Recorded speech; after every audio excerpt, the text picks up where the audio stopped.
লজ্জা করো, লজ্জা লজ্জা নাই। লজ্জার মাথা খাইছ? একটা ভিক্ষুকের বেটা লজ্জা থাকে, তোর কি? তোর লজ্জা নাই? একটা ভালো দিন খেলি, একদিন খারাপ খেলাম, পরের দিন ভালো খেলি, এই প্রতিজ্ঞা নিয়ে নামি। আসসালামু আলাইকুম ভিউয়ার্স, আমি এনামুল হক পলাশ। আজকে আমি কথা বলবো বাংলাদেশ ক্রিকেট টিম নিয়ে। ওরা কি খেলছে আজকে? এটা কোনো খেলা বলে? আজকে বাংলাদেশের লক্ষ লক্ষ সমর্থক টিভির সামনে নিয়ে বসে আছে, কাজ টাজ ফেলে। এটা কোনো খেলার পর্যায়ে পড়ে? আমরা বাংলাদেশিরা অনেক আশা নিয়ে থাকি যে তারা কিছু একটা করবে। এই দলের ভিতরে যে এত কন্দল, এত ঝামেলা, খেলার উপর তার কিছু নাই। এত ঝামেলা কিসের জন্য আমি বুঝি না। আজকে আমার কথা বলতেই লজ্জা হচ্ছে আজকে বাংলাদেশ ক্রিকেট টিম নিয়ে। এটা কি খেলতেছে? আমরা যে বাংলাদেশ ক্রিকেটের যে ফ্যান যারা আছি, তাদের তো পরিচয় দিতে লজ্জা লাগে। এটা কোনো খেলা হইতে পারে? 113 রান টার্গেট, এটা নিয়ে কথা বলতে তো আমার লজ্জা লাগতেছে যে কি খেলছে। এটা কোনো খেলা? এটা খেলার পর্যায়ে পড়ে? তামিম রে চালাকি করে বাদ দিয়ে দেওয়া হয়েছে। আমি বুঝি না। আজকে আমরা আসলে এটা নিয়ে যে কথা বলতেছি, কেন কথা বলতেছি? এরা খেলতে যায় কেন? এরা খেলতে যায় কেন? কি কারণে খেলতে যায়? বাংলাদেশের মান সম্মানটা যতটুকু আছে অতটুকু ফেরত নিয়ে আসতো। খেলতে যাইতোই না, খেলার দরকারই ছিল না। এটা কোনো খেলা? ওরা যে এমন ভাবে খেলতেছে, ওরা যে এমন খেলে, ওরা কি ভাবে না যে ওদের দিকে কোটি কোটি মানুষ তাকায় আছে, কত আশা ভরসা নিয়ে? ওরা কি একটু ভাবে না যে আমাদের দিকে তাকায় আছে, আমরা একটু ভালো খেলি? এটা কোনো খেলা হইতে পারে? একটা ক্রিকেট বোর্ডের, ন্যাশনাল ক্রিকেট বোর্ডের?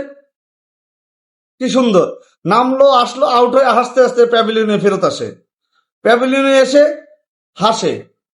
মানে কি এটা? কি এটা কোনো খেলা? নাকি মামুরা আছে যে বাংলাদেশ ক্রিকেট বোর্ড থেকে নামাইতে পারবো না তোমাদের? মামুদের জোরে বৈশা রয়েছে ওইখানে। লজ্জা করো, লজ্জা লজ্জা নাই। লজ্জার মাথা খাইছ? একটা ভিক্ষুকের বেটা লজ্জা থাকে, তোর কি? তোর লজ্জা নাই? একটা ভালো দিন খেলি, একদিন খারাপ খেলাম, পরের দিন ভালো খেলি, এই প্রতিজ্ঞা নিয়ে নামি। তোদের তো বেটা লজ্জাও নাই। তোরা খেলতে গেছস না সাকিব আল হাসানের বাসায় যে দাওয়াত খাইতে গেছস, যে দাওয়াতটা খাই এই ভাইয়ের বাসা থেকে? আর সাকিব আল হাসান তো বলে দিছে মায়ের দোয়া টিম। এই দলটা আর কি ভালো করব? কোটি কোটি মানুষ তোদের দিকে চাইয়া রয়েছে, কোটি কোটি মানুষ। একটু শরম কর, একটু লজ্জা কর। আউট হয়ে যে হাসে, প্যাভিলিয়নে বসে বসে হাসে। গত ম্যাচটাতে নিজের চোখে আমি বিশ্বাস করাইতে পারতেছি না যে বাংলাদেশ টিম হাইরা গেছে, এই ম্যাচ হাইরা গেছে। এই ম্যাচ কেউ হারে? বেটা কালকে তোরা টেস্ট খেলছি, টেস্ট টেস্ট, তাও তোরা জিততি বলদের বাচ্চারা। দুই একটা প্লেয়ার ছাড়া কারো কোনো দায়িত্ববোধ নাই যে আমি আজকে খারাপ খেলছি, কালকে আমি ভালো খেলতেই হবে। এটার কোনো জবাবদেহিতা নাই। দুই একটা প্লেয়ার ছাড়া এটার কোনো জবাবদেহিতা নাই। এরা এইভাবেই যাবে, বাংলাদেশ টিম এভাবেই যাবে। মাঝে মাঝে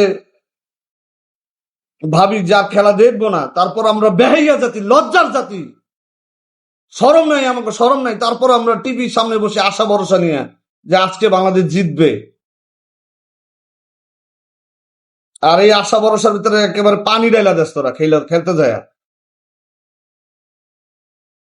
তো করে বেটা পায়ে আড়ে আনা উচিত বাংলাদেশে, বেটা পায়ে একটা আবি। তোর বিমানে করে আনা দরকার নাই, তোর আওয়ার দরকার নাই। তোরা যে খেলোস ওই হিসাবে তোর গিফট দেওয়া উচিত, পায়ে একটা বাংলাদেশে আবি। তোর বেতন, বেতন দিব, দিতে হইব রিক্সা চালাইতে হইব, তোর রিক্সা চালাইতে হইব, তোর রিক্সা চালাই তোকে বেতন উঠাইতে হইব। তোর টিম না মায়ের দেওয়া টিম না? তোর আবার বেতন কিসের? তোর বেতন দেওয়াটাই ভুল হইতেছে বাংলাদেশ সরকারের। ফালতু প্রদানকার। আমাদের দেশের খেলা দেখে অন্যান্য দেশের পাবলিকরা হাসে। এটা বুঝোস কতটা লজ্জা লাগে আমাদের?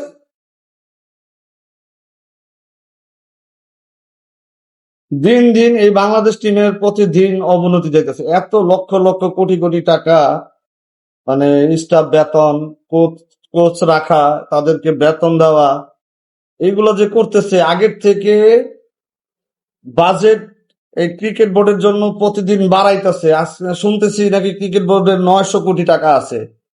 এই টাকা তোদের পিছনে ঢালতেছে, কোনো লাভ আছে? কোনো আউটপুট আছে? 10 বছর আগের বাংলাদেশের যে ক্রিকেট টিম, যেটা যেমন আছে এমনই আছে, বাজেট তো দ্বিগুণ বাড়ছে। তবে খেলার খেলার পারফরমেন্স এত বাড়ে না কে? বেতন তো কম দেয় না এক একজন রে, খেলার পারফরমেন্স বাড়ে না কে? লজ্জা নাই? লজ্জা করে না?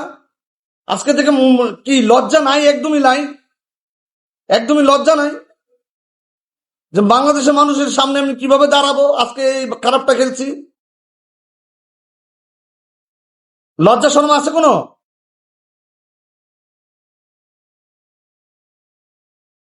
ফালতু কথা, ফালতু তিন কথা। আল্লাহ হাফেজ।